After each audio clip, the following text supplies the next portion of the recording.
Boa tarde a todos, a todas, todes e todos. Então, hoje no evento, quinto dia, vamos falar sobre a proteção jurídica à família LGBTQIA+, sob a ótica das crianças e o adolescente. Nossas convidadas são a doutora Maria Berenice Dias, advogada, desembargadora, presidente nacional do IBDFAM, presidente da Comissão Nacional de Direito Homoafetivo e Gênero do IBDFAM. Temos também conosco a doutora Thais Emília, que é mestre e doutora de educação pela Unesp, pedagoga, especialista em educação, inclusive especial, presidente da ABRAE e fundadora do Instituto Jacob Christopher. Conosco também temos a doutora Ana Trota, que é promotora de justiça com foco em direitos humanos, membro do coletivo Mães pela Diversidade. Então, eu estou aqui encantada com as três, porque são três maravilhosas, que eu admiro muito o trabalho de cada uma. Tive o prazer de conhecê-las pessoalmente, então eu me sinto honrada de estar nesse evento com vocês. Eu gostaria de passar a palavra para a Thais Emília, que vai falar um pouco sobre o tema. Obrigada. Eu gostaria de aproveitar também e avisar a todos que o ideal é fazer pergunta pelo QIA aqui, talvez pelo chat, se for acharem melhor, mas o QIA é o melhor para a gente trabalhar com as perguntas. Tá ok? Obrigada. Olá, boa tarde. Primeiro eu queria agradecer, ao convite, à OAB, por dar visibilidade, Eu venho sempre falar da letra I, da LGBTI, das pessoas intersexo, mas hoje eu vou entrar um pouquinho nas outras letras também. E agradecer muito por poder estar aqui hoje, tá? Por dar visibilidade ao tema. A Gláucia vem há muito tempo assim, Desde a gente se conheceu o ano passado, mas é que são muitos eventos e ela sempre preocupada em trazer a pauta intersexo, E aí eu queria primeiro explicar por que eu estou aqui, o meu lugar de fala. Eu acho importante eu pontuar isso, porque às vezes existem pré-julgamentos, eu percebo isso por parte dos próprios movimentos mesmo, e eu acho importante a gente falar porque está a trajetória e as nossas lutas e tudo mais. A maioria das pessoas, me conhecem por ser mãe de Jacob e um bebê intersexo. Só que eu vejo que eu e meu marido, Beto, fomos apontados como o primeiro casal no Brasil a falar publicamente que tem um filho intersexo, um bebê intersexo. E depois, em 2017, isso aí foi apontado mundialmente num documentário onde a equipe que estava gravando esse documentário vem no Brasil, entrevista a gente, apontando como os primeiros pais a lutarem pelas mesmas pautas que os adultos intersexo, de preservar a integridade física, autonomia e autodeterminação do corpo intersexo no mundo. Os primeiros pais a falarem disso e falarem disso publicamente. E aí isso me surpreendeu porque eu achava, quando eu tive o Jacob, que era natural um pai ou uma mãe achar que o filho tem que chegar pelo menos da puberdade e adolescência para escolher sobre o seu corpo, Então, eu queria falar um pouco disso. Então, eu estou aqui enquanto mãe de bebê intersexo, de Jacob, Estou aqui também enquanto presidente e fundadora da ABRAE, Associação Brasileira Intersexo, enquanto também autora do livro Jacob, mostrando um pouco da história, como foi ser mãe de um bebê intersexo. E estou envolvida em outros projetos, Coletivo Mulheres Aflitas, Maria da Penha, que era um trabalho de ativismo que eu já fazia anterior a ter o meu filho Jacob, porque eu fui vítima de relacionamento abusivo e de todos os tipos de violência doméstica que aparecem na Lei Maria da Penha. E acredito que até hoje eu sou vítima tanto de assédio processual por parte desse ex-namorado e também por parte de perseguições, porque por mais que eu tenha medida protetiva até 2052, nem tudo, eu quero entrar nesse assunto tanto no ECA como na Lei Maria da Penha, nem tudo se faz executável, principalmente quando se refere ao gênero feminino. Então, assim, está meio confuso, jogando um monte de informação, mas aí eu vou explicar melhor. Então, para quem não sabe, vou primeiro conceituar o que é um bebê intersexo. Então, é qualquer bebê que nasce com características, né, com variações das características sexuais ou reprodutivas, biologicamente, ou seja, em relação a hormônios, a cromossomos, a órgãos genitais, a gônadas, qualquer variação biológica neste corpo, né, vai se concretizar intersexo. Então, nós vamos ter estados intersexo que dá para perceber no pré-natal, no ultrassom, que foi o caso do meu filho, e vamos ter estados intersexo muito leve, que a pessoa às vezes vai perceber com 40 anos, que eu falo que foi o meu caso. Eu me descobri intersexo leve depois que eu tive um filho intersexo, e aí eu consegui entender que uma série de intervenções hormonais que foram feitas no meu corpo da adolescência até em todas as minhas gravidez, eu sempre precisei tomar hormônio, era um estado intersexo leve. Então eu consegui compreender isso quando eu tive Jacob. Então,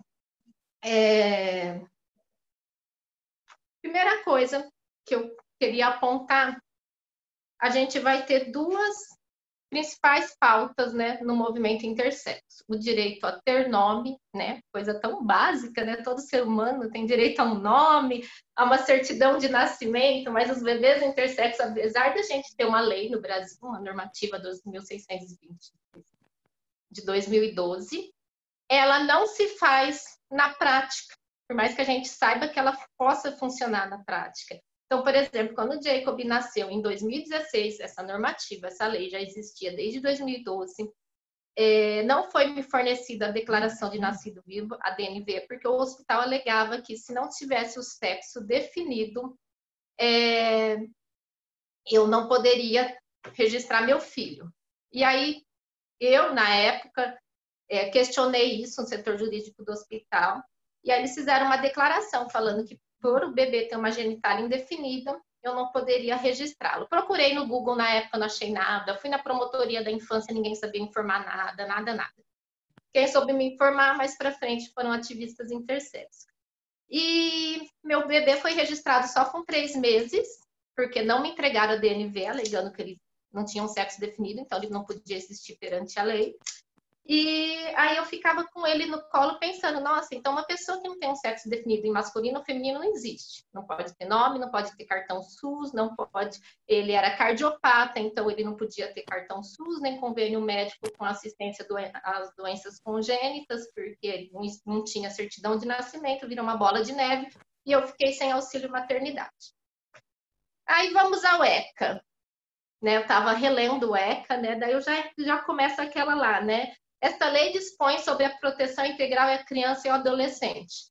A qual criança e adolescente a gente está falando? A criança endossexo, porque a criança intersexo, no primeiro artigo já deu tudo errado, porque se ela não pode ser registrada, ela não vai ter proteção integral à saúde, ela não vai ter proteção nenhuma. Então, existe uma violação absurda do ECA quando uma maternidade não entrega a DNV alegando que não pode registrar. Então, se olhar no Google, vai ter várias histórias. Se eu achar as mães da Abrai, todas as mães vão falar que demorou meses para registrar o filho.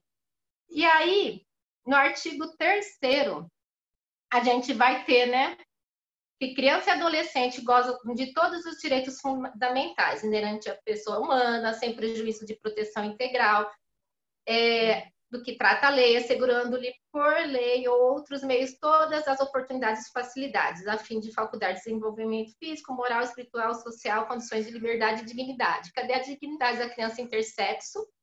Que ela é muitas vezes, né, na maioria dos casos, ela é indicado cirurgias de adequação sexual para que ela possa ter um registro civil. Cirurgia plástica, não são cirurgias necessárias para a condição de saúde dessa criança.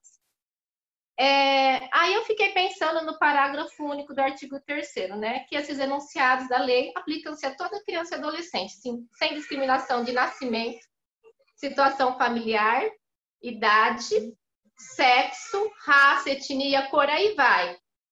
A gente tem discriminação de sexo quando a gente tem uma criança intersexo. Peraí, só um minutinho aqui, peraí.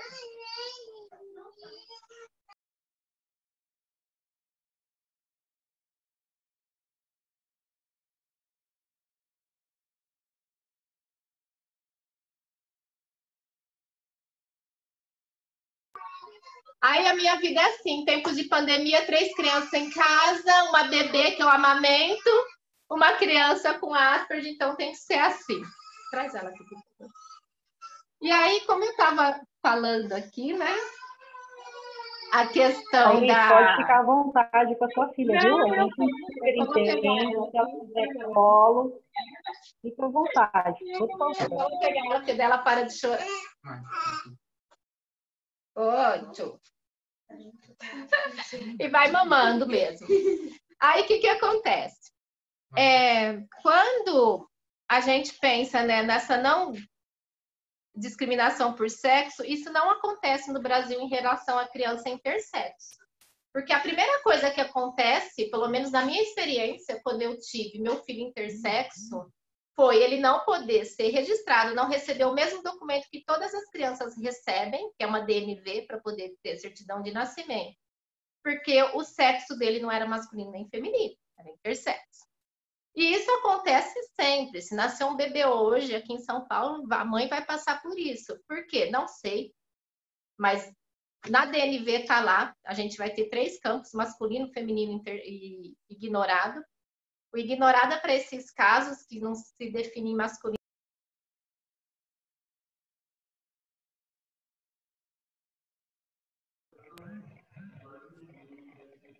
A gente está aí no áudio?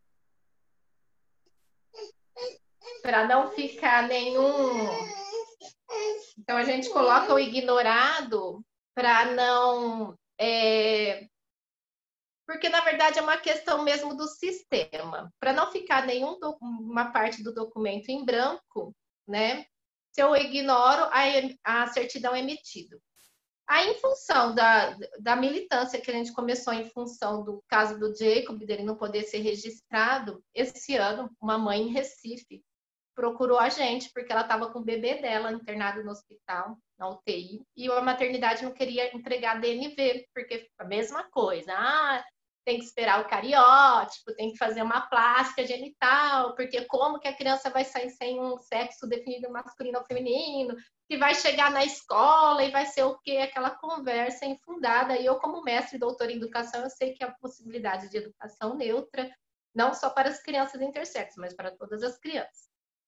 E aí, o que acontece? Orientamos a maternidade, fizemos uma carta da ABRAE, com o setor jurídico da ABRAE, colocando as leis e tudo mais, encaminhamos para essa maternidade. A presidente da maternidade entrou em contato comigo, eles não conheciam mesmo o preenchimento da DNV correto, preencheram, entregaram para a mãe, o pai foi à tarde no cartório, entregou a DNV e o cartorário simplesmente digitou os dados e lá saiu a certidão de nascimento com o nome da criança, com sexo escrito ignorado e saiu até o RG da criança. Só o CPF que não, porque no CPF exigia sexo por questões, né, de futuramente, aposentadoria e tudo mais, aí esse casal teria que ir pessoalmente na Receita Federal para tirar o CPF, e foi o que eles fizeram. Então, a gente teve a prova de que essa lei de 2012, ela está aí e ela funciona. Tá? Então, que existe muito mais de senso comum nos hospitais, quando alegam que não registra sem ser menino ou menina, do que de verdade. Então, eu queria trazer isso e trazer aqui o que eu penso em relação ao ECA, né? O que eu sinto como profissional da área de educação, que a gente tem que lidar com ECA sempre. Eu acho muito parecido com o que acontece com a Lei Maria da Penha. Ele é lindo, ele é maravilhoso, igual a Lei Maria da Penha. Só que a execução dele não é para todos. Então, ela não ocorre. Quando a gente fala, por exemplo, da criança intersexo, mas vão falar, mas é muito raro a criança intersexo. Não, não é raro. Um em cada 100 nascimento não é tão pouco, né? Bastante. Então, se a gente for... Quando meu filho nasceu, tinha mais 2 no hospital, né? Na mesma situação. Então, não é tão pouco. E aí eu fico pensando, né, na questão desse paralelo que eu faço. Muitas vezes o que a gente percebe é uma falta de saber executar algumas coisas por parte do, eu não sei nomear corretamente, se é o judiciário, se é o executivo, vamos pensar nos promotores e juízes, porque eu fui várias vezes bater na porta de promotoria e falar que eu queria o registro do meu filho. E eles não conheciam uma lei, que a gente veio a conhecer essa lei depois em um grupo de estudo. Foi meu orientador que veio me trazer essa lei. A gente escreveu um artigo sobre direitos humanos, que a gente conseguiu levantar algumas leis. E daí, quando a Jane, que está aqui no meu colo, nasceu, né? Depois o Jacob tinha 1 ano, quando a Jane nasceu, primeira coisa, eu peguei a DNV dela e eu quis ler inteira. E aí eu vi lá o campo ignorado. E aí eu pensei, ué, será que é coisa nova? Aí eu fui ver, tinha a lei, que era de 2012, e a gente levou para os grupos e para as publicações. Então, existe, porque é um direito que já vinha sendo muito bem violado, né? Então, outra questão que eu anotei aqui para trazer foi em relação a isso, né? Do ECA. Então, eu penso nos 30 anos de comemoração do ECA, né? A gente precisa fazer com que as pessoas compreendam o primeiro artigo, né? Principalmente na área médica, né? Da proteção integral à criança e adolescente, porque eu não dou proteção integral quando eu violo a entrega de um documento, e eu não dou proteção integral quando eu fico fazendo uma pressão médica, quando eu escuto de uma médica referência, né? Na questão, né, de endocrinologia, que como que um menino vai fazer xixi sentado? Né? Como que vai existir um sexo sem penetração? Isso tudo sendo argumento para mutilações genitais, para quando um bebê nasce com um micropênis, aquilo ser adequado para uma vagina, sem o consentimento dessa criança, e sobre uma pressão sobre os pais, e aí chega na Braille um monte de caso de sucesso, né, considerado caso de sucesso, falando assim para mim, eu fui. Uma menina me falou esses dias assim, ela está com 20 anos.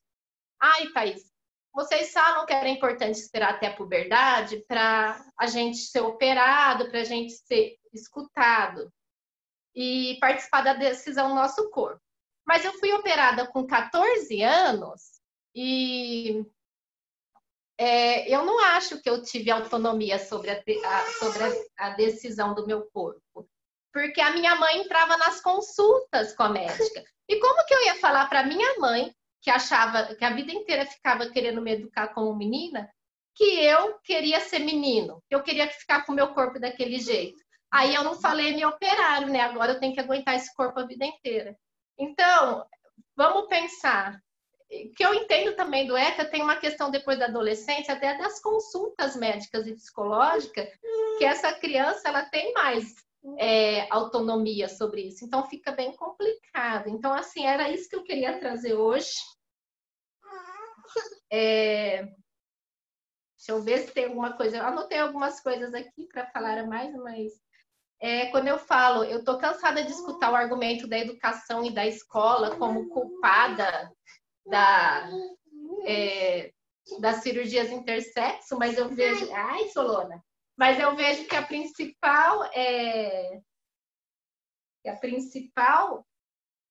instituição que sabe lidar com diversidade é a escola pública, porque a escola pública ela ampara muito mais a diversidade do que qualquer outro lugar. Quem vai na escola sabe como que é. Tem a questão do bullying, mas, por exemplo, quer bullying maior do que o que eu passei no meu 6º mês de gestação, indicar interrupção da gestação porque meu filho era intersexo? Entendeu? Então, isso é bem complicado. Então, era isso que eu queria deixar de mensagem. Aí, muito obrigado, mas eu tenho perguntas para você. Tá. A Alice fez uma pergunta que ela quer saber como é que ficou a questão da certidão do Jacob, né? Porque você fala da dificuldade e eu sei a história, então eu gostaria que você contasse para a Alice e para todos. A certidão do Jacob, ela ficou pronta com 3 meses depois do exame de cariótipo. Como ele não existia perante a lei, né? Ele não tinha cartão SUS nem convênio. O convênio, eu fiz um acordo com o meu convênio, e aí eu pagava mais o meu e ele usava o meu como RN de Thaís. Então, ele foi RN de Thaís por 3 meses. E aí saiu com 3 meses, e como o cariótipo dele deu maioria de cromossomo XY, porque a maior, em verdade, é falar que só existe XY e XX, tem gente que é 50% XY, 50% XX, e aí como que fica? Mas aí ele foi registrado masculino. Eu não entendia ele como masculino, eu entendia o sexo dele como intersexo. O Brasil tem um problema de registrar gênero e não sexo, né? Masculino e feminino é gênero, não é sexo. Sexo é macho, fêmea, intersexo. Então, assim, essa confusão é responsável por vários problemas, né? Então, o registro...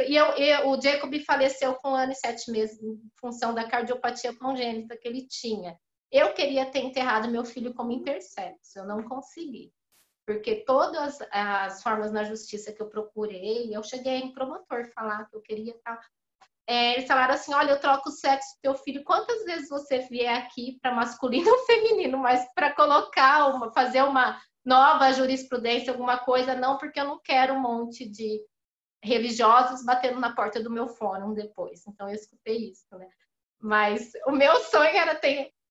porque eu entendo que o sexo dele é intersexo. E eu vejo que as mães na Abraia, elas falam, minha filha é uma menina intersexo. Porque, gente, a menina é uma questão de gênero.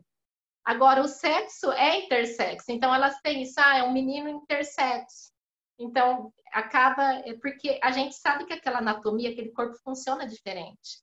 Eu tive filhos endossexo, intersexo, masculinos, femininos, e eu sei o quanto é diferente um corpo intersexo. E na puberdade isso se dá muito diferente, porque as características sexuais secundárias, o desenvolvimento de cada um vai ser muito singular. Então não dá para eu pegar e falar que é masculino ou feminino. Entendeu?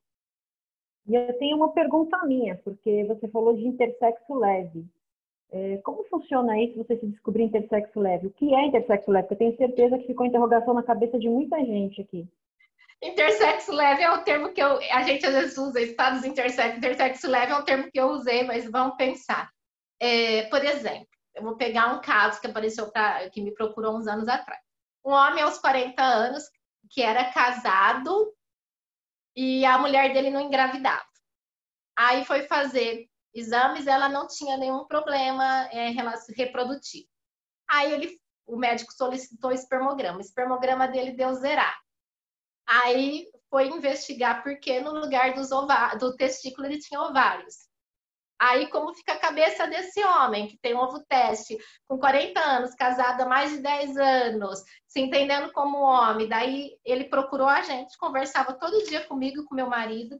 Não tinha coragem de contar para a esposa, porque ele tinha medo que a esposa largasse dele. Porque 2 coisas, talvez não achasse mais que ele fosse homem suficiente para ela, entre a questão das masculinidades. E a outra coisa, ele não quer poder dar um filho biológico para ela. E aí ele foi fazer terapia 1 mês, não teve coragem de falar, chamou a esposa numa sessão para a psicóloga contar, e a psicóloga falou tal, e na hora ela falou assim, nossa, que alívio, só isso, eu achei que ele estava com alguma doença grave e ia morrer. E aí eles estão casados e felizes. Depois, para ter o filho, foi feita uma fertilização e tudo mais. Só que o que acontece? Esse não é um estado intersexo leve, é um estado que demorou para descobrir, porque a estética do corpo por fora era igual a de outro homem. Então, assim, não é todo homem que faz ultrassom, ninguém faz exame de cariótipo, então as pessoas não sabem se são endossexo ou intersexo. Agora, a questão de intersexo leve. Eu tenho um mau funcionamento do ovário. Desde a adolescência eu demorei para menstruar. Então, por exemplo, eu tive que fazer muito uso de hormônio para o meu corpo funcionasse e como menstruação e tudo mais. E para eu manter todas as minhas gravidezes, eu tive que tomar muito hormônio, muito mesmo, doses elevadíssimas. E aí, por 10 anos, eu tive que fazer muito uso de hormônios para o funcionamento de ovário e tudo mais. Se a gente entende qualquer variação das características sexuais e reprodutivas como intersexo, que é o entendimento da OI, que é a Organização Internacional Intersexo, várias outras condições, elas entram como estados intersexo, porque se você tem um mau funcionamento do ovário e por isso viriliza, e se você não tomar hormônios, você não, para não virilizar, que era o meu caso, é um estado intersexo. Só que para mim era um problema que eu tinha hormonal e de ovários. E aí, quando eu tive o Jacob, meu médico começou a pesquisar muito sobre intersexo. E ele falou, Thaís, como ele trabalhava em uma clínica de reprodução humana, reprodução assistida, que era dele, ele pegou e falou assim, lendo aqui, eu consigo hoje entender que você e várias outras pacientes minhas são intersexo. Então, assim, por isso que a gente fala de estados leves, vamos falar assim, não é um estado, por exemplo, que nasce com uma genitália ambígua, então, assim, vai ser uma questão mais do funcionamento hormonal e talvez de herança genética, porque se uma mãe tem um filho intersexo, aquilo tem a ver com herança genética, vai ter outras pessoas intersexo na família, vai ter um tio-avô, vai ter um vô, vai ter uma prima, sempre vai ter. Então, todas as famílias ou crianças intersexo que a gente tem, quando a gente começa a perguntar da história familiar, aparece alguém que era, eu tinha um tio-avô que também foi assim, eu tenho uma prima que aconteceu tal coisa com ela. Então, a gente começa a puxar as histórias e aí entra nisso tudo. Thaís, eu tenho aqui, algumas pessoas estão encantadas com a sua história pelo chat, isso é óbvio, quem te escuta a primeira vez, fica primeiramente indignado com todo o sofrimento que você teve na questão do Jacob, de conseguir registrar uma criança, de fazer valer um direito, né? E você ainda teve condições de fazer um exame para meio que definir o sexo que eles entendem como menino ou menina e registrar ele. A partir dessa história, eu sei que você criou um caminho para várias mães e pais, e irmãos, e pessoas mesmo solitárias, e criou a Brai, e que sei que está fazendo um trabalho maravilhoso nessa questão, está ajudando bastante famílias. Então, só tenho a agradecer. As pessoas estão encantadas, estão adorando sua história. Aí, estão adorando você ter compartilhado. Muitas pessoas vão... Pode falar tudo. Cortou o som. A Abrai, né, a gente vem tentando criar a Abrai já há alguns anos, começamos a regularizar esse ano, conseguimos regulamentar, né?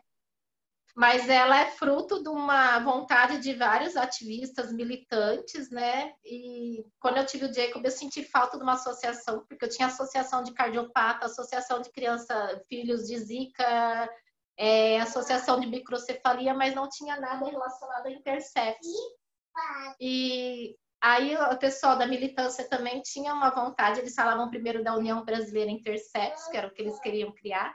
Eu ia até pegar para mostrar. Aí a gente vai fazer nossa foto. Também tenho, hein? Eu também tenho esse livro. Aí, ó.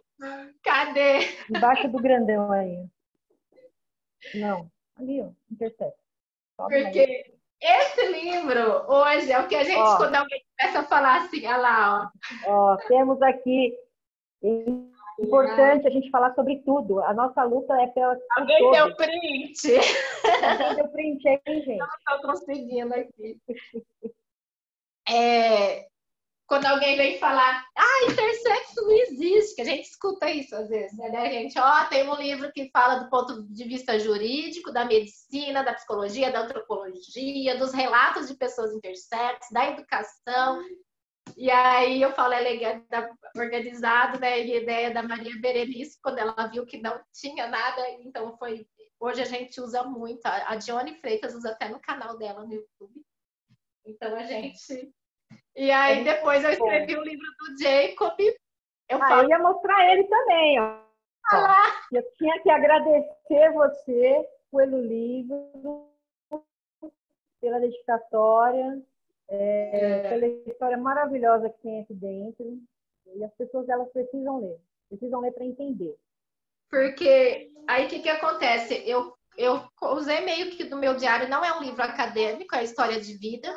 Então eu tive que sair um pouco do acadêmico, que eu estava acostumada a escrever coisas acadêmicas, e entrar um pouco na minha vida pessoal, explicar por que a gente conseguiu questionar tanto, né?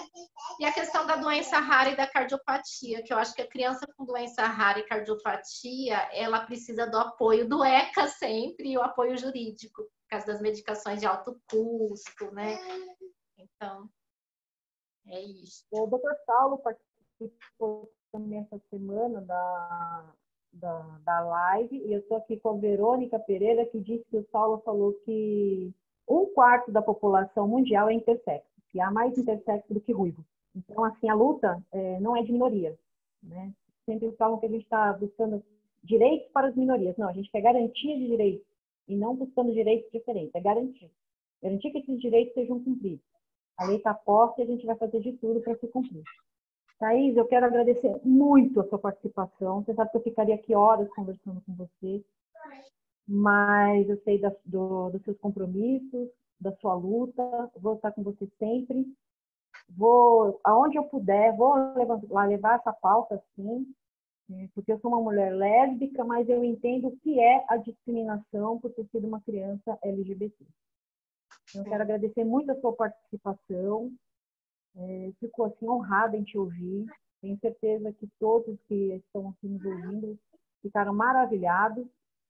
E aqui tem a Maria Elaine Martins, que quer ouvir mais sobre você, sobre a questão do intersexo.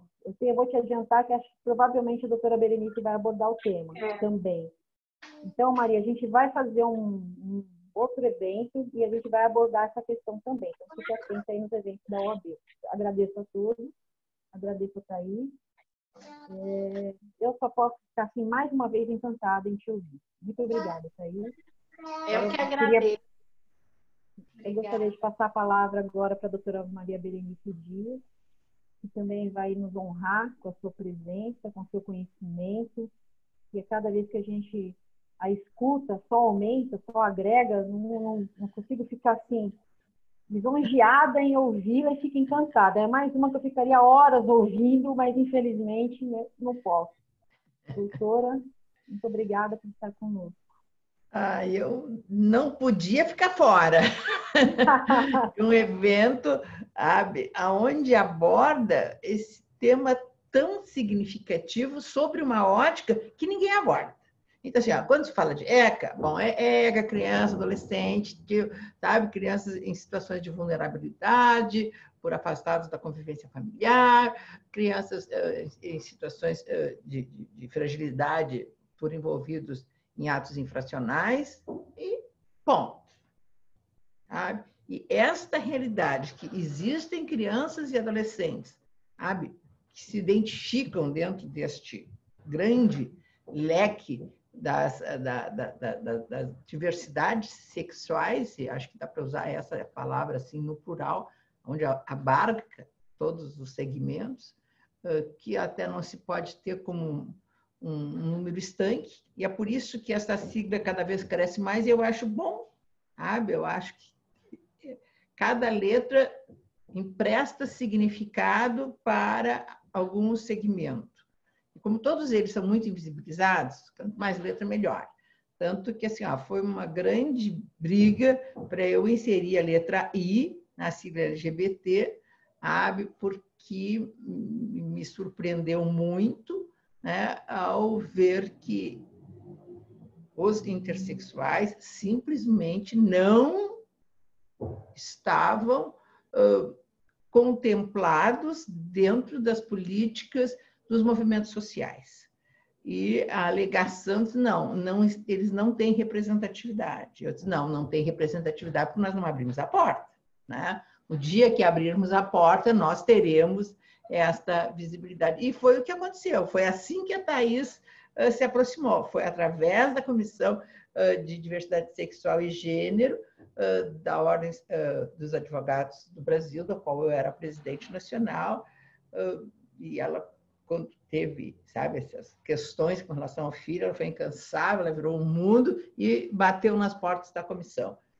Bom, a partir daí, nós descortinamos assim, esse universo de silêncio, de mentiras, de invisibilidade, enfim, e as coisas foram crescendo, e a ausência quer de literatura a respeito, quer de aspectos jurídicos, enfim, acabou surpreendendo. E talvez a maior surpresa seja, e já que estamos abordando esse tema, é que existe gente uma resolução do Conselho Federal de Medicina do ano de 2003, autorizando, recomendando que os médicos, diante, sabe, o surgimento, o nascimento de crianças com órgãos genitálios indefinidos, que faça cirurgia de readequação. Então, os médicos, e foi aí que eu comecei, né, com uma advogada cujo pai era cirurgião e fazia essas cirurgias. E ela me ouviu falar dessa minha instigante e falou com o pai, e o pai revelou que algumas vezes tinha sido procurado por pacientes perguntando por que tu me fez uma menina quando eu sou um menino, eu não queria ser assim. E assim, ó, e essa agora eu acho que é a nossa grande luta, né? E a Thaís está muito à frente disso. Nós temos que revogar essa legislação, que nem a legislação, a resolução do Conselho Federal de Medicina, sabe? E a coisa é complicada, já pedimos ao Ministério da Saúde, enfim, sabe? Mas ao menos para acabar com isso, né? E no momento que na declaração de nascido vivo acaba se referindo e colocando que o sexo é indeterminado, olha que isso vem uma afirmativa de uma instituição médica, né? Que é onde a criança nasceu.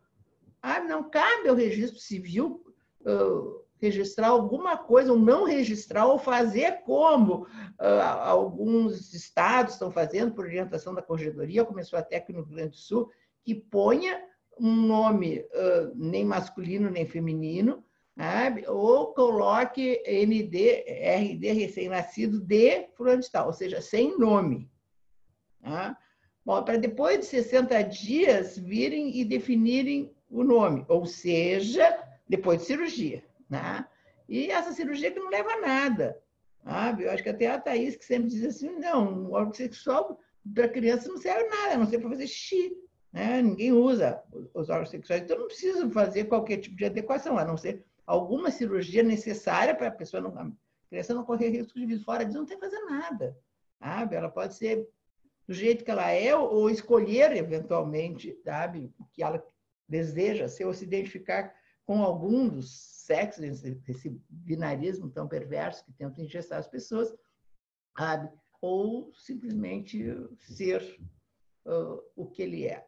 Mas, assim, ó, eu gostaria de abordar aqui este silêncio omissivo do ECA com relação a essas questões um pouco mais sensíveis. Claro, é uma lei que tem 30 anos, e há 30 anos havia todo outro olhar, uma outra visão, que era do conceito de família, sabe? Que era aquele estanque, família, homem, mulher, casamento, até que a morte se separe, na pobreza, na tristeza, na doença, sabe? E para ter filhos biológicos, esses eram os filhos, os que não eram filhos dentro do casamento, eram filhos ilegítimos, com um monte de adjetivações, enfim. Então, assim, havia sempre essa ideia do biologismo, olha, que tem uma natureza patrimonial, né? Por que os homens sempre quiseram muito saber se os filhos da sua mulher eram deles? Para o seu patrimônio passar para o sangue do seu sangue. Sabe? E esta insegurança masculina, tinha até um ditado muito antigo que dizia assim, os filhos dos meus filhos, das minhas filhas, meus netos são, os filhos dos meus filhos serão ou não. Hoje em dia nem dá para dizer isso em face dessas possibilidades de reprodução assistida. Então, assim, sempre houve esta. E até hoje existe isso. Nasce uma criança, tu tem que encontrar alguma coisa que diga que ele é parecido com o pai, sempre tem aquela brincadeirinha e tal. Puxou o vizinho, puxou não sei o quê, não sei o quê. Então, assim, ó, mesmo depois do DNA. E a lei, inclusive, faz isso. Se as pessoas têm dúvida, a lei diz, o filho todo filho de uma mulher casada é filho do marido. Pode até estar separado de fato, mas a lei diz que presume que é filho e ele pode ir lá e registrar o filho, né? Então, sabe? Então, assim, dentro dessa estrutura, o ECA nasceu naquela época. E daí, por 14 vezes, ele repete de que a família prioritária é a família biológica, que a criança tem que ficar com a família biológica, que se chama de família natural, ou com a família extensa, que eu sempre digo que família extensa não existe, né? Que são os parentes com quem a criança tem um vínculo de afinidade ou afetividade. Ora, se existe esse vínculo dessa criança com algum parente, essa criança acaba não indo para nenhuma instituição. A família absorve essa criança, né? Toma conta dessa criança. Então, assim, quando acontece esse recolhimento, e esse é o tema que atualmente está preocupando muito em BDFAN, tanto que lançamos o projeto Crianças Invisíveis, que são essas crianças que são retiradas, sabe, das famílias, ou por maus tratos, sabe, ou por algum tipo de impossibilidade dos pais de permanecerem com ele, por pobreza, por dependências químicas, enfim. Mas, assim, os abrigos não servem para isso, para deixar as crianças ali guardadas, escondidas, invisíveis, para ver se o Estado vai conseguir tirar o pai das drogas, ou arranjar emprego, ou arranjar casa, enquanto as crianças estão lá. Então, esse foco não é o foco da criança. Não atende ao princípio constitucional da proteção integral. Sabe? O foco tem que ser a criança, e a criança tem direito a um lar. Tá?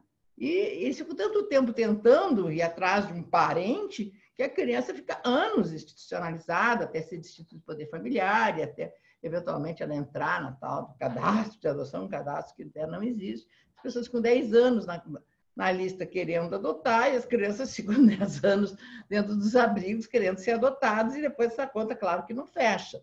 Todo mundo tem o seu filho idealizado. E, assim, e nós temos que nos dar conta assim, que dentro deste universo de crianças que acabam institucionalizadas, existe um número, que não podemos dizer que seja pouco significativo, que são exatamente de crianças ou lésbicas, ou gays, ou trans, ou intersexuais.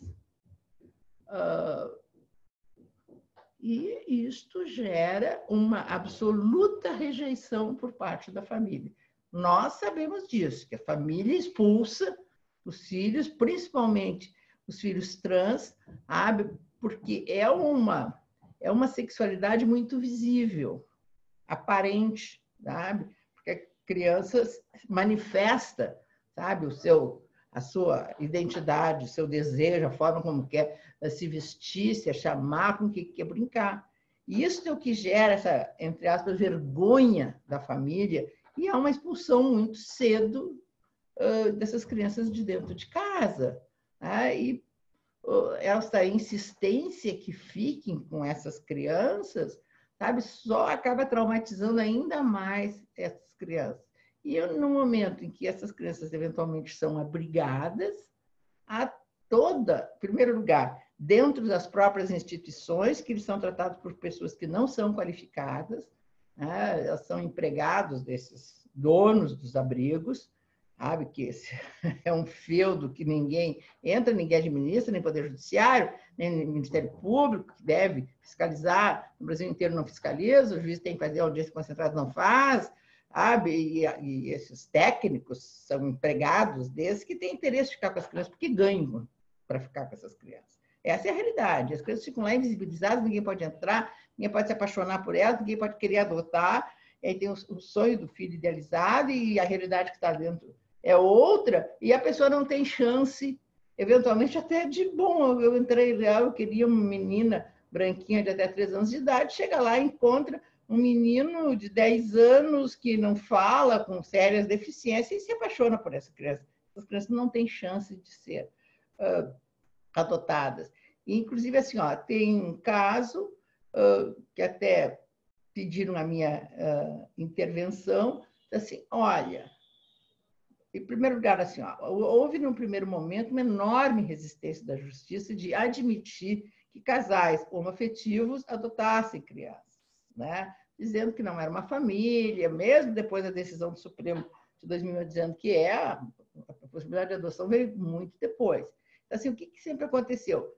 as crianças eventualmente eram adotadas por um que não dizia da sua orientação sexual, né? Ou por um casal feminino ou casal masculino, e essa criança ia viver com dois, ia ter dois pais ou ia ter duas mães. Só que se morresse o pai adotivo, a mãe adotiva, essa criança acho que ia ter que voltar para o abrigo fiável, que ia virar órfão, né? E se morresse esse outro que desempenhava as funções, e também foi desejo dele, de adoção, que tinha ficado escondido, ela não vai ter direito nenhum, né? Nem herança, nem a nada. Então, assim, demorou para ver essa possibilidade da habilitação. Ainda hoje, dentro dos abrigos, há uma resistência quando, né, os habilitados são casais homossexuais. E assim, e o que se vê de uma maneira assim, até um pouco perversa, que vieram me perguntar assim, olha, tem um menino, ele é uma gracinha, sabe? Ele é um querido, mas todo mundo lá no abrigo e tal, acha que ele é gay, porque ele gosta de dançar, enfim. Tu não tem nenhum casal gay que queira esse menino? Eu, de fato, tinha um casal que estava louco para ter um filho, sabe? Que levou 12 anos para conseguir que a justiça aceitasse de que eles, enquanto casal, pudessem se habilitar para adoção. E foi assim que aconteceu primeiro a guarda, para depois acontecer a adoção.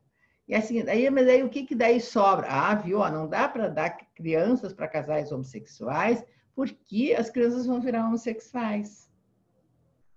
Então, assim, existe, e acho que isso a gente tem que atentar, eu acho que a gente tem que festejar os 30 anos do ECA, mas também temos que ver a necessidade dessa legislação ser adequada a essas realidades, né? Porque nós temos, em primeiro lugar, tirar esse véu sacralizado desse biologismo, sabe? E olhar para o que importa. O direito de crianças com prioridade absoluta à convivência familiar. Isso não quer dizer família biológica, né? Então, principalmente de crianças mais vulneráveis. Então, olha assim, as quantidades de vulnerabilidades, né, que uma criança com uma orientação sexual, uma identidade de gênero diferente desse binarismo sofre, sabe? E não tem nenhum olhar, né, especial como deveria ter. Nem da lei, nem do Poder Judiciário, sabe? Nem da justiça como um todo. Era a contribuição que eu queria fazer para nós começarmos os debates.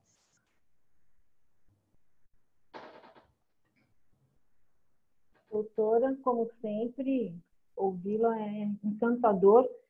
O chat só tem elogios para a doutora. Todo mundo aqui, tem estudante de direito querendo aprender direito de família logo para poder ouvir a doutora.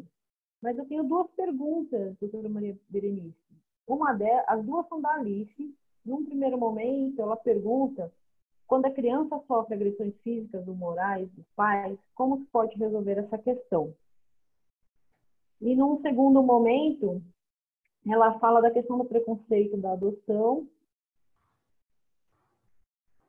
se não tem os direitos respeitados como as outras crianças. Mas aí eu acho que a questão da adoção é mais por resistência de quem adota, né? Porque os direitos todas as crianças têm igual, porque elas, em regra, têm proteção total do Estado, garantido.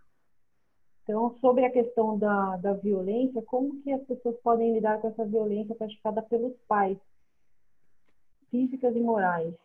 É que, assim, está escrito na Constituição Federal que o lar, o domicílio da pessoa é inviolável, está escrito no Código Civil também, que ninguém pode intervir. Eu só acho assim, pode e deve intervir. Sabe? E não é só onde tem crianças, né?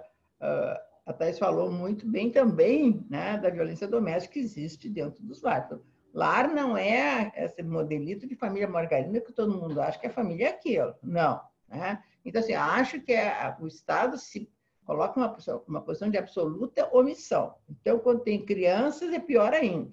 Sabe? O Estado não comparece à casa onde tem criança, não controla, não vai lá, então é difícil.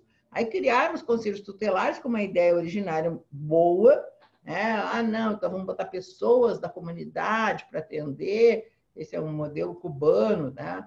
De que vai. Só que assim, isso está absolutamente desvirtuado. porque os conselheiros tutelares, aquilo ali virou um reduto evangélico que é utilizado para plataformas políticas, né? E a gente sabe dos evangélicos as posturas que têm, né? Inclusive, assim, crianças abusadas sexualmente pelos pais, os conselheiros não fazem nada, porque não, mas ele votou em mim e tal, fez toda uma campanha a respeito, e sabe como é? Tem que ficar em casa. Porque ainda existe, assim, sabe, esses ranços conservadores, algo que está aumentando muito. Então, assim, difícil. Onde é que é mais fácil de se perceber isso? E agora, em época de pandemia, também existe essa situação muito perversa, né? E muito agravada. Sabe? A escola é que, muitas vezes, é quem acaba sendo o veículo de perceber mudanças naquela criança, sabe? De quanto ela está sendo vítima de algum tipo de agressão, sabe? De acolher. As escolas até tem algumas estruturas e tal, de algum tipo de atendimento a essas crianças, e a qualificação dos professores, que é algo tão importante nesse sentido. Então, assim, ó, mais ou menos o canal deve ser por aí. Então, tem o conselho tutelar, que a criança também não vai sair sozinha no conselho tutelar, né? Porque até quando vai não adianta nada, olha o menino boldrano que foi, até no fórum sentar, falar com o juiz, não adiantou absolutamente nada. E na escola. Então, assim, ó, então eu queria só colocar assim, então, em épocas de pandemia, pior, porque essas crianças, muitas delas estão dentro de casa, sofrendo mais agressões, mais abuso, sem ter nenhum suporte do lado de fora, né? De que ele pode ter esse reforço em escola, em amigos, enfim. Então, sabe, a situação acaba sendo mais complicada do que geralmente já é. Mas existe essa total invisibilidade desses segmentos, sabe, que fogem do modelo da família margarina, que é a família biológica. Tudo que sai fora disso, sabe, toda e qualquer pessoa, qualquer criança que sai fora desse, homem, mulher, casamento, procriação, filhos, até que a morte separe, até hoje, né, sofre algum tipo de resistência social. A doutora acaba até resolvendo a questão da outra pergunta do preconceito, que o preconceito vem da própria pessoa, né? Porque a Constituição garante que todos têm direito à dignidade humana, e quando você respeita uma criança LGBT, você só está respeitando a sua expressão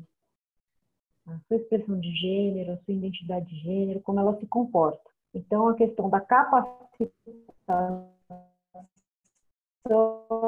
não só nos conselhos tutelares, setores sensíveis à questão, outros nem tanto, a capacitação de profissionais da área da saúde. Hoje a gente tem um protocolo de atendimento às pessoas trans aqui em São Paulo, porque se viu a necessidade de colocar um protocolo de atendimento a uma pessoa trans, quando na verdade ela é uma pessoa.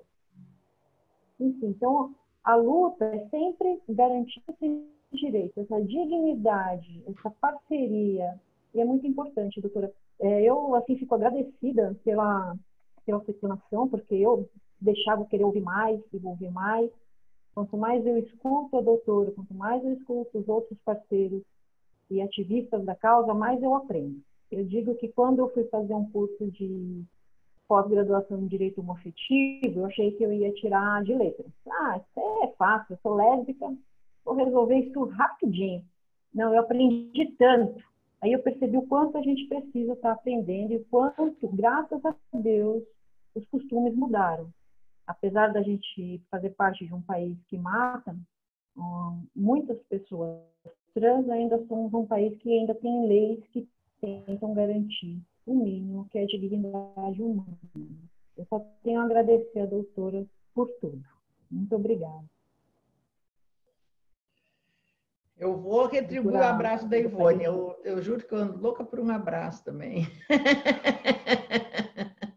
Mas eu queria receber um abraço. Quem não quer, né? Eu também. Ainda que deixar em breve, doutora. Tudo que vocês estão dizendo, me dizendo. Entendeu? A Alice acabou trazendo uma outra questão, se a senhora acredita que as delegacias podem desempenhar um papel de ajuda a essas crianças. A pergunta vai para a doutora Maria Berenice, por enquanto. capacitação, né? Educação, não tem como fugir disso, mas assim, ó, isso não existe, né? Dentro do Poder Judiciário não tem, dentro do Ministério Público não tem, a não ser que a Ana venha me trazer uma informação que eu fico louca que ela me diga alguma coisa diferente. Entendeu? Assim, ó, essa preocupação de qualificar as pessoas que trabalham com criança, que trabalham nos juizados, que trabalham nessas instituições que eu chamo de depósitos, abrigos de criança, enfim. E assim, ó, e às vezes assim, não, mas é que a mania de botar a culpa nos adotantes, não, mas é que os adotantes é que não querem e tal. Não, eles querem filho, né? Querem alguém para chamar de filho. E assim, ó, ele tem que ter a oportunidade de conhecer as crianças, né? Para deixar se apaixonar por elas. Porque, assim, 23% dessas crianças que estão institucionalizadas, elas têm algum tipo de deficiência ou algum tipo de doença, sabe? Esse tempo que eu fui num evento aqui, eu fiquei impressionado com o número de crianças cadeirantes que tinham. As crianças encantadoras, que não tem como não se apaixonar. Eu tive que ir embora, não consegui ficar, né? Não consegui ficar porque eu me atrapalho muito. Sabe? Foi a primeira vez que juntaram as crianças de Porto Alegre. Enfim. Então, assim, isso é de fato muito, muito complicado. Eu só deixa eu complementar, que eu esqueci, que com relação àquele menino que eu falei para vocês, que todo mundo achava que ele era, e assim, as pessoas que queriam cuidar deles, não, era todo mundo evangélico, dizendo, não, mas eu vou rezar muito para ele não ser gay. Aí a juíza ficou com muita pena, disse, não, chega, tudo que ele já passou na vida. Ainda por cima, se ele for, eu não sei se não interessa muito, né? Não, mas eu não quero que ele fique com alguém, sabe, que vai rezar para ele não ser eventualmente o que ele quer ser, sabe? Foi como ele conseguiu se livrar deste destino terrível. Porque, assim, uma juíza lá, e olha a quantidade de crianças que nós temos, oficialmente 50 mil, extraoficialmente diz que passa de 100 mil, né? Então, é isso. Obrigada, doutora, pela sua presença. Glaucia, eu só vou deixar uma sugestão, que eu acho que o teu microfone não está bom, a gente tem dificuldade de te ouvir. Eu não sei se os outros também têm essa dificuldade, mas eu confesso que eu tenho. Melhorou um pouco? Melhorou bastante. Melhorou. É que agora foi bem perto da boca. Doutora, eu quero agradecer a sua participação. É muito importante sempre estar conosco. A doutora está sempre disponível nos eventos. Eu lembro da audiência pública que foi feita o ano passado, que a doutora veio aqui para São Paulo. É gratificante tê-la conosco. É gratificante todo esse conhecimento que a gente está passando nessa quase uma hora já. E eu só tenho a agradecer. Agora eu gostaria de passar a palavra para a doutora Ana Trota, que é nossa promotora de justiça aqui do Estado de São Paulo, que é atuante também na luta pelos direitos humanos, da inclusão, faz parte do coletivo do Mães pela Diversidade. E, assim, também é um prazer ouvi-la. Eu tive o prazer de ouvi-la em outras palestras junto à OAB de São Paulo. Eu quero agradecer a participação e gostaria que a doutora falasse um pouquinho sobre o assunto. Muito obrigada, doutora. Boa tarde a todas, a todos e a todes. É uma satisfação enorme estar aqui para falar de um assunto que me é muito caro, que é a diversidade, a defesa dos direitos das pessoas LGBTQI+. E mais ainda por estar tão bem acompanhada, dividindo esse espaço com a Thaís, essa mulher forte e maravilhosa que nos trouxe e nos brindou, na verdade, com uma história tão bonita. E a doutora Berenice, pessoa que eu admiro tanto e que para mim é uma grande referência e fonte de inspiração. Agradeço muito ao Dr. Felipe Dyer pelo generoso convite e aproveito para, na sua pessoa, parabenizar a OAB pela organização e pela realização desse evento tão importante. Com certeza a gente tem o que comemorar, embora, como as demais palestrantes já falaram, atualmente não é muito. Mas a gente tem que reconhecer que há 30 anos o Brasil fez uma aposta na esperança e promulgou uma lei que trouxe uma promessa de sociedade, uma promessa de uma sociedade mais justa e inclusiva, que reconhece todas as crianças e adolescentes, independentemente de raça, cor, sexo, gênero, origem e credo, como pessoas em desenvolvimento, sujeitos de direitos e merecedores de integral proteção. Nós avançamos. A lei sempre é muito boa. Na verdade, a lei, embora tenha algumas lacunas ou deixa de prever algumas coisas, mas é uma boa lei. Mas a gente tem que reconhecer, sim, que há muito ainda por fazer e que os obstáculos são grandes.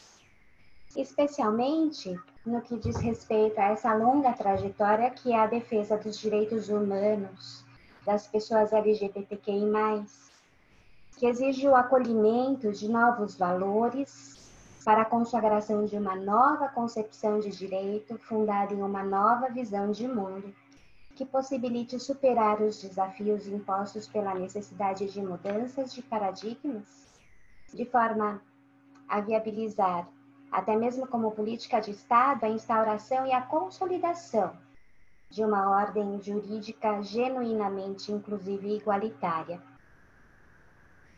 É mais do que hora do direito efetivamente considerar as diversas manifestações da condição humana como merecedoras de igual consideração, sem imposição de qualquer obstáculo, com origem em preconceito ou discriminação, e que a identidade e a sexualidade sejam concebidos como direitos decorrentes da própria condição humana, com base na liberdade do indivíduo de ser e se orientar sexualmente da maneira que ele quiser, sem qualquer ingerência por parte do Estado, que é laico e, portanto, deve se limitar ao seu dever de proteger e garantir direitos.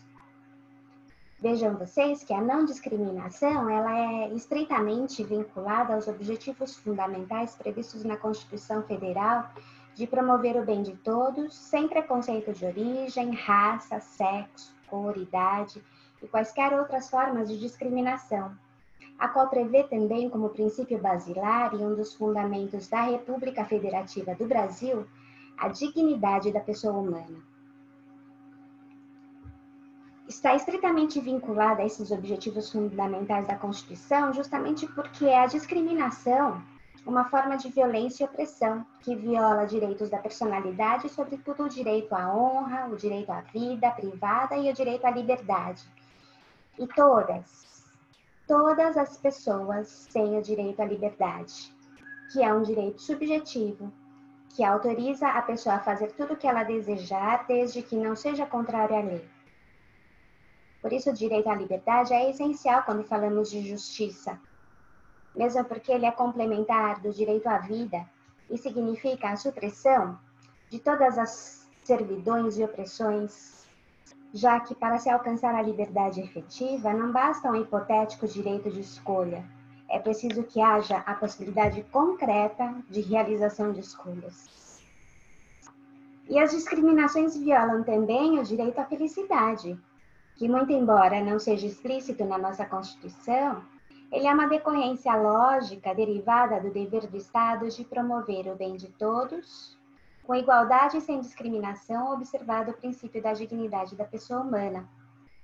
Lembrando sempre que os direitos humanos, eles visam resguardar os preciosos valores da vida humana e, principalmente, resguardar a integridade física e psicológica de todas as pessoas perante a sociedade e o Estado, limitando o poder do Estado para garantir a dignidade do ser humano.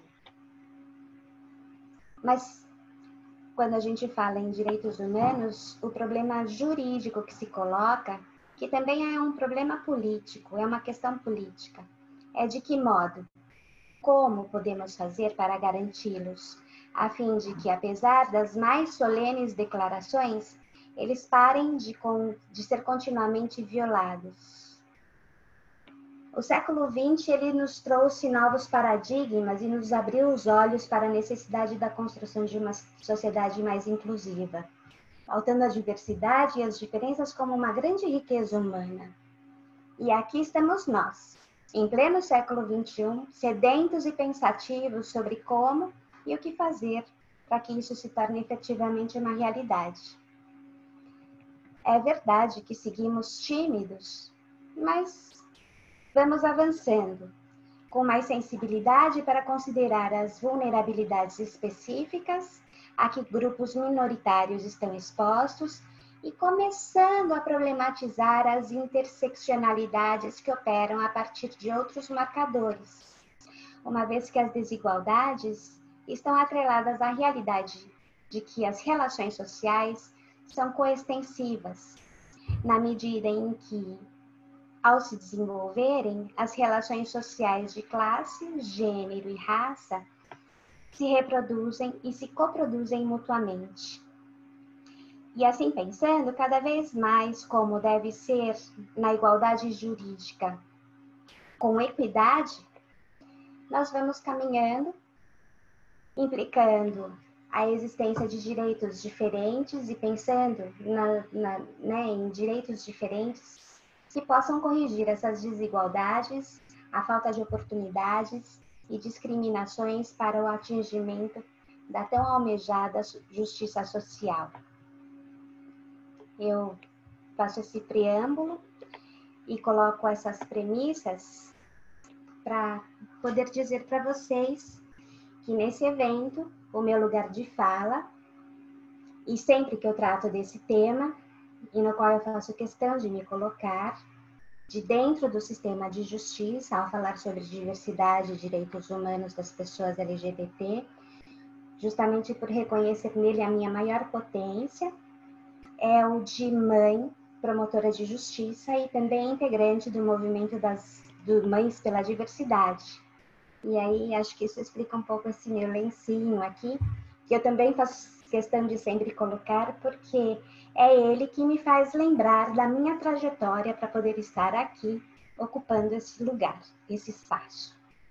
Porque sim, como filha dessa sociedade cheia de preconceitos e caixinhas, eu tinha também os meus próprios preconceitos.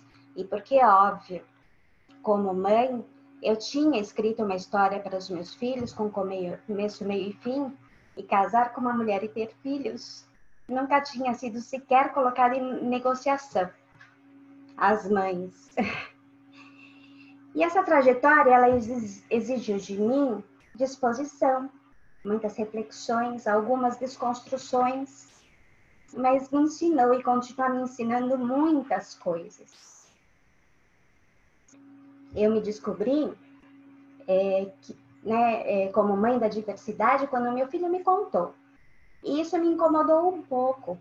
Então, a primeira coisa que eu fiz foi revisitar a minha memória e revisitar alguns lugares.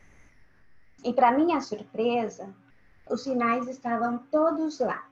E veja, não fui só eu que reconheci, meu marido, meu filho, todos, alguns parentes também. Sinais que talvez por despreparo, talvez por preconceitos, nós não enxergamos. Mas o fato é que as pessoas são o que são. Elas não se transformam e as crianças LGBT existem. E eu tenho certeza que se vocês revisitarem alguns lugares, vocês vão lembrar de uma amiguinha, um amiguinho, um vizinho, um parente, que não precisou lhes contar que era LGBT, mas que vocês sabiam que era. Porque todos nós sabemos, embora a gente insista em não enxergar. Talvez porque essa sociedade imponha como algo proibido. E então, quando eu fui ainda um pouco mais longe e revisitei a minha infância e adolescência, eu me lembrei que num determinado momento, na minha pré-adolescência, de repente meu coração passou a bater mais forte por alguns meninos, mesmo eu achando eles muito bobos e chatos, e mesmo tendo amigas lindas e divertidas. Porque a minha sexualidade não foi uma escolha consciente, ela simplesmente aconteceu. Porque sexualidade não tem nada a ver com opção, é condição. Essas coisas eu nunca tinha parado para refletir. Então eu me dei conta, como mãe, promotora de justiça, que eu não sabia de muitas coisas. e comecei a estudar. Sempre a tempo, né? E de repente, como uma daquelas surpresas boas da vida, eu fui procurada pela Maju Jorge, que é a coordenadora nacional do Mães pela Diversidade, que me procurou na qualidade de promotora de justiça pedindo que eu fizesse uma aproximação do Mães com o Ministério Público. E aí o mundo se abriu.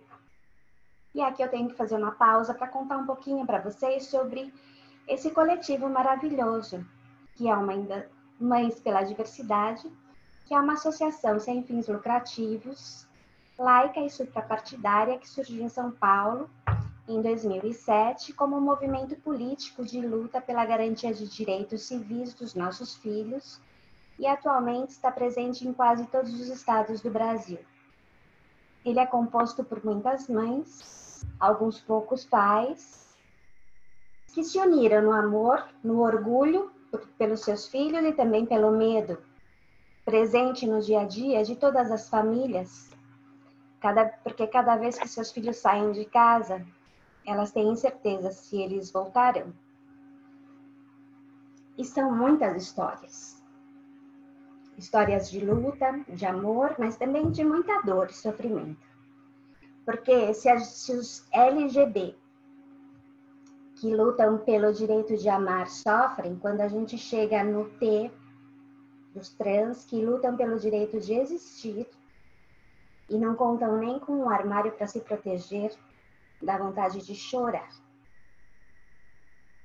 Tanto é assim que o coletivo de Mães pela Diversidade logo percebeu que para lutar ele precisava antes apoiar essas mulheres que chegavam até ele destruídas. Algumas abandonadas e culpabilizadas pelos maridos, porque, claro, nessa sociedade escandalosamente machista, se o filho é LGBT, a culpa é da mãe que não educou direito.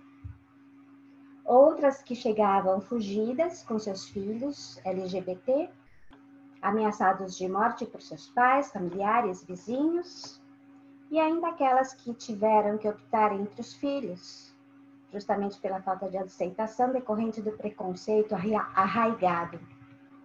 Um preconceito horroroso, irracional, que nega o humano, que naturalmente é diverso e que dá margem a tantas formas de discriminação, que cerceiam direitos, machucam, agridem e muitas vezes matam ou causam a morte, porque induzem ao suicídio. Discriminações que muitas vezes começam dentro dos lares, no interior das famílias que expulsam seus filhos de casa, justamente o lugar onde as pessoas deveriam se sentir mais protegidas.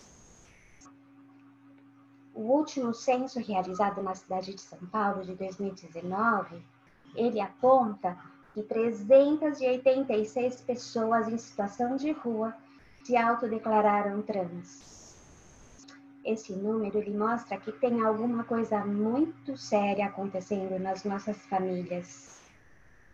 E se nós lembrarmos que o Brasil segue como campeão de mortes por LGBTfobia, e que, segundo dados do IBGE de 2018, a expectativa de vida de travestis e transexuais no nosso país é de 35 anos, a gente vai se dar conta de que há alguma coisa muito errada acontecendo na nossa sociedade. Por isso, a importância do Ministério Público e do Judiciário como aliados imprescindíveis na defesa dos direitos contra-majoritários e no balizamento dessas questões, a fim de demonstrar que o amor e o respeito devem ser infinitamente maiores que a intolerância e o preconceito no nosso país.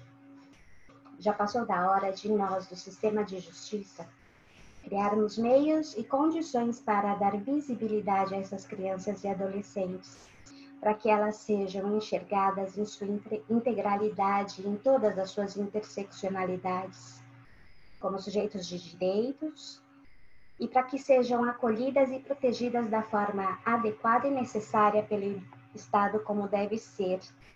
Um Estado que, como bem disse a doutora Berenice, deve se preparar e deve preparar os seus agentes para que tenham olhos para ver e sensibilidade para entender a opressão e todas as violências que essas discriminações representam, e que possa apoiar e auxiliar também as famílias para o bom desempenho desse mistério, porque elas também, muitas vezes, precisam de ajuda.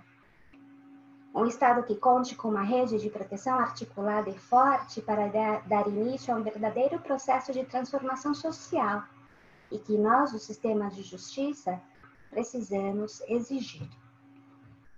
Lembrando que no objetivo primordial de resguardar a criança e o adolescente em toda a sua magnitude, o ECA também prevê a responsabilidade do Estado de amparar os pais ou responsáveis legais, para que proporcionem uma vida digna e harmônica aos seus filhos, buscando não privá-los de laços afetivos, porque é na esfera das relações afetivas que se compõe a personalidade de cada ser, já que é o afeto entre as pessoas que orienta o seu desenvolvimento. E aqui, temos que dizer que por entidade familiar, a ser reconhecida e protegida pelo Estado, deve-se reconhecer aquela que representa um núcleo de afeto e carinho, onde as pessoas se reconhecem e se desenvolvem com dignidade, a par da sua identidade, da identidade biológica entre elas.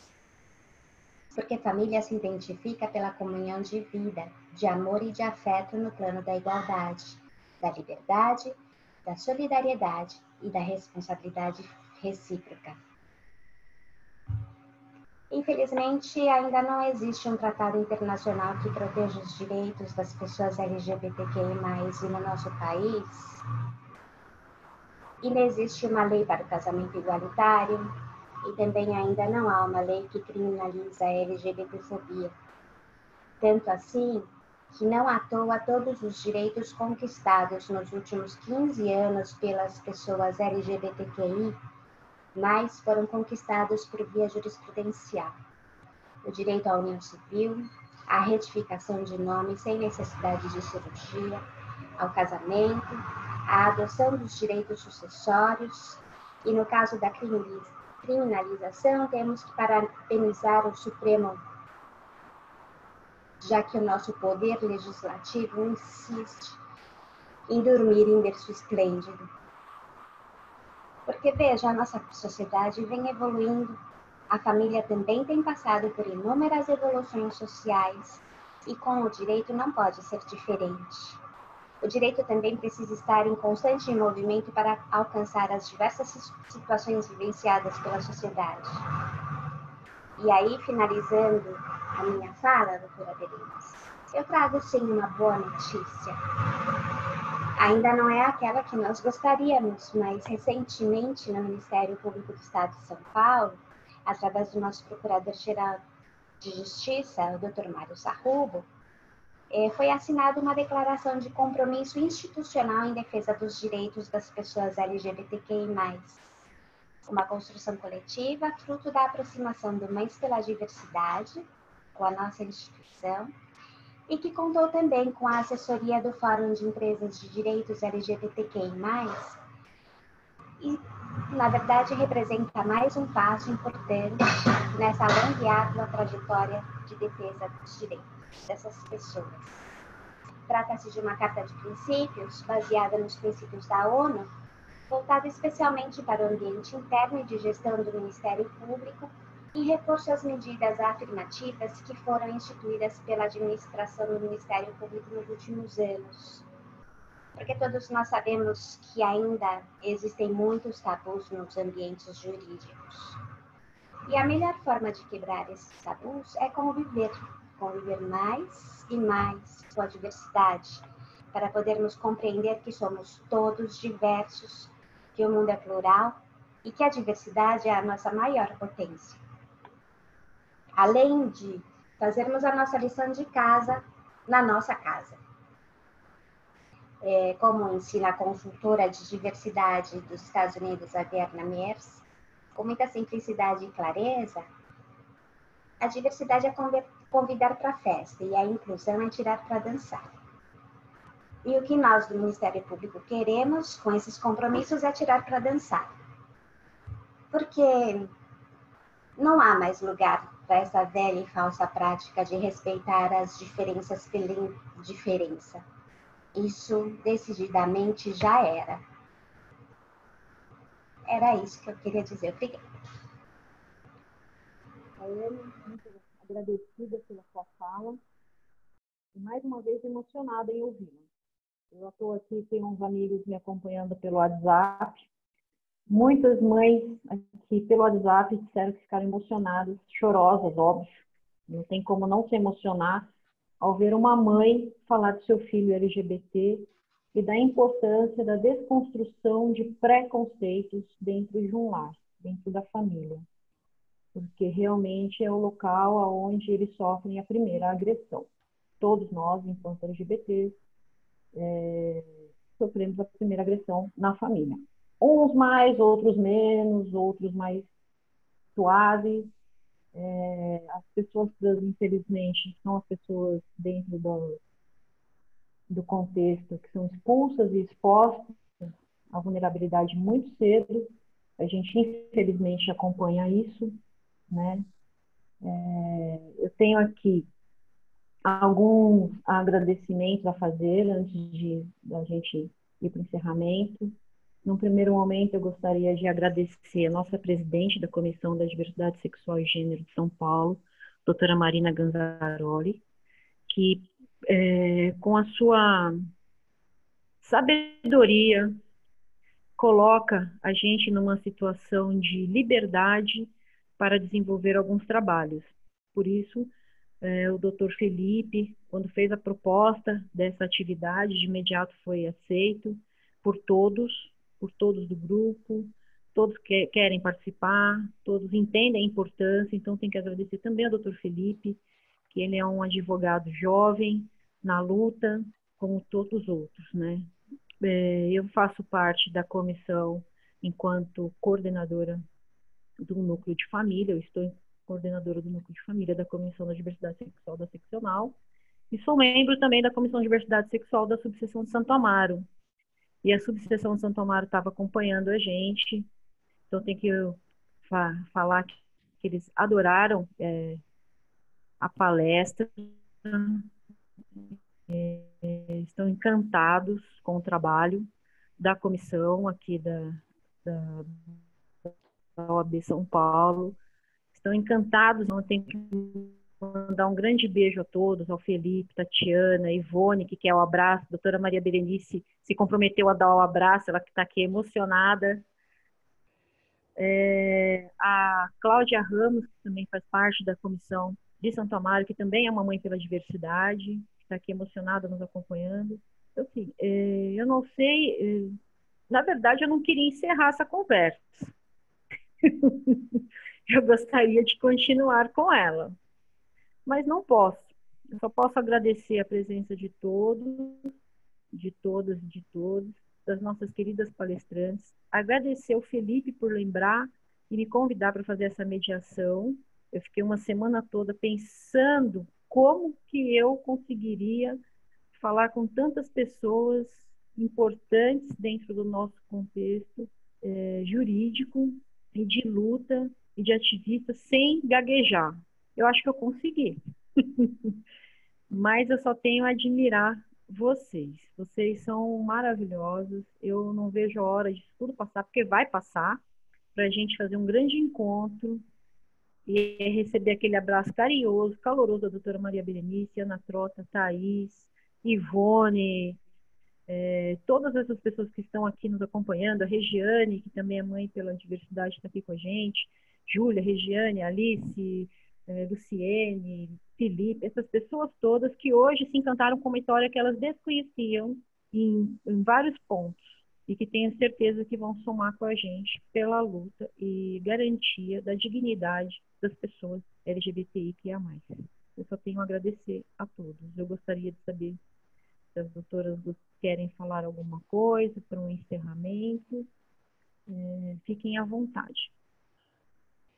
Eu só gostaria de cumprimentar a ordem pela realização desse evento, dizer que me emocionei várias vezes e acho que isso é algo muito importante na vida, a gente ter essa capacidade de se colocar no lugar do outro, de sofrer a dor do outro.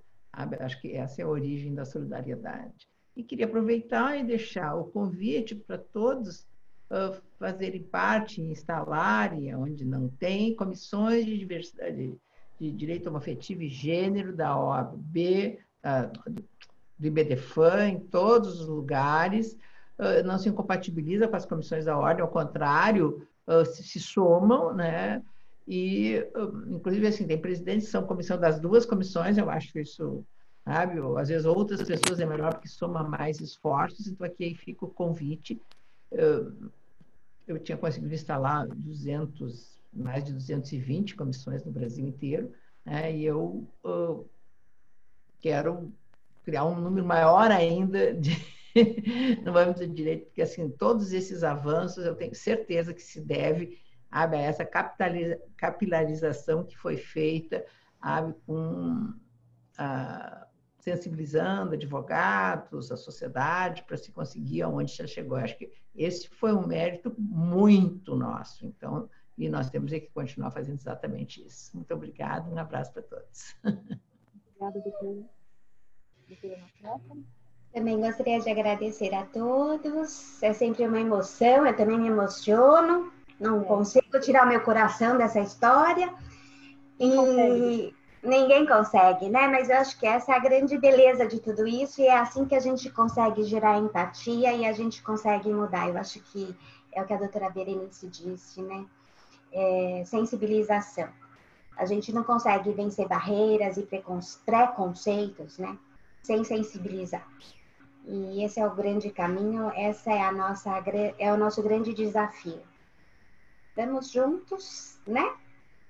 Não é por acaso que estamos aqui com tantas mulheres fortes para fazer diferente e para fazer a diferença, né? Eu sempre digo, quando eu me reconheço e me coloco no lugar de mulher, eu acho que a gente vem para isso e espero que a gente possa avançar, né? A gente sabe que o caminho é árduo e longo, mas um passo de cada vez e o importante é seguir sempre em frente. Muito obrigada pela oportunidade de estar aqui. Obrigada, doutora. Thaís, que está off, vai querer dar um tchauzinho para gente? Deixa eu ver se ela aparece. Não. Apareceu, Thaís. Está sem som. Está sem som, Thaís. Um tchauzinho só? Só um tchauzinho. Só tchauzinho. Obrigada por tudo. Obrigada pelo carinho. Eu realmente não sei como agradecer. E aproveito para convidá-las para o evento do dia 7/8, que a gente vai falar da questão da criança trans, que ela existe e resiste. Obrigada.